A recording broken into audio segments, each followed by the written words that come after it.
Before we dive in, don't forget to subscribe to my channel for real, raw stories about love, betrayal, and life's hardest lessons. Now, let me tell you what happened to me. I remember the night vividly, though I wish I could erase it. It started like any other company dinner. Laughter bouncing off the walls, clinking glasses, and the faint aroma of roasted chicken mixed with candles. I had just finished a long week, thinking this would be a simple night out with colleagues. My wife, Emma, had insisted she join, saying she wanted to meet my co-workers. I smiled at her excitement, even though something inside me had been twitching for weeks. Small things, little signs I didn't want to notice. It began with her phone. She'd been sneaky about it lately, buzzing in her pocket, always turning the screen down when I glanced. At first, I told myself I was imagining things. Everyone gets busy. But then came the excuses. Late meetings, extra work, traffic. I tried not to read too much into it. I tried to trust her. But that night, the unease had built into something heavier. We arrived at the dinner, and everything seemed normal at first. Emma laughed at my jokes, smiled at my co-workers, sipped her wine politely. But then I saw her. My eyes caught the flicker of a message notification on her phone as she set it down on the table. A brief glance was enough. The name at the top froze my stomach. Mark. Not a co-worker, not a friend I knew.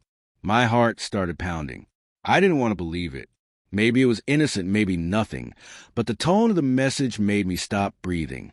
The words weren't meant for me. That much was clear. Can't wait to see you tonight. Just the two of us. My mind screamed, but my mouth stayed dry. I told myself I must be overreacting. I forced a laugh and tried to join the conversation. But every smile she gave me, every touch, felt suddenly hollow. As the evening went on, my suspicion grew sharper. She kept her phone close. Excuses came faster. Her laughter felt rehearsed. When I tried casually asking about her day, she brushed it off with a vague, "Oh, just work stuff." My hands itched to grab her phone, to know the truth. But something held me back. The fear, the disbelief. Then the moment came. During dinner, she excused herself to go freshen up, and I noticed a small flash of screen on the table, a text preview I wasn't meant to see. Tonight was amazing. I can't stop thinking about you. My chest tightened, and the room felt like it spun. My wife's betrayal wasn't hypothetical anymore.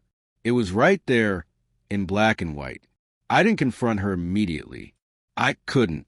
I needed to process the shock, to understand the magnitude of what I was seeing. Memories I had cherished, the morning coffee, the way she used to squeeze my hand when we walked, suddenly felt tainted. Every smile, every whispered, "I love you," replayed in my mind, twisting like knives. When she returned, I couldn't look at her the same way. My voice shook as I tried to mask my anger. "Everything okay?" She smiled, but I saw the flicker of guilt in her eyes, quick and sharp. It was enough to make me realize she wasn't just hiding something, she was living it. Finally, I confronted her in the quiet of our car ride home. My hands gripped the wheels so tightly I thought they'd cramp. "Emma, who's Mark?" I asked, my voice barely controlled. She froze, and for a moment, the world seemed to hold its breath. Then came the confession, a rush of words, hurried and trembling. She admitted it, her voice breaking, a mix of guilt and something I couldn't quite identify, regret maybe, or justification. "I never wanted you to find out like this," she said. "It just happened. I didn't plan it." Her words felt like glass against my chest. I wanted to scream, to cry, to throw everything away. But I also wanted to understand, to grasp why the person I loved most could do this. We drove home in silence after that. Every turn of the wheel echoed with betrayal. Every streetlight a reminder that things had changed forever. I thought of our shared life, our plans, our quiet Sundays. Could any of it survive this? Could I? In the end, I made my choice. It wasn't immediate, and it wasn't easy. But I realized that love alone couldn't save me from heartbreak, and forgiveness couldn't erase the betrayal I felt so deeply.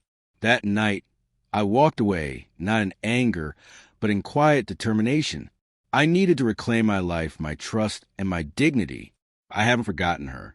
I'll carry the memory of her smile, the shock of discovery, and the ache of loss. But I've also discovered my own strength. I've learned that betrayal, while painful, can teach you who you truly are and what you deserve. And sometimes, the hardest goodbye is the one that saves you. If you felt this story, make sure to hit that subscribe button so you don't miss the next raw, real story. Every tale here is about heartbreak, betrayal, and learning to stand tall again.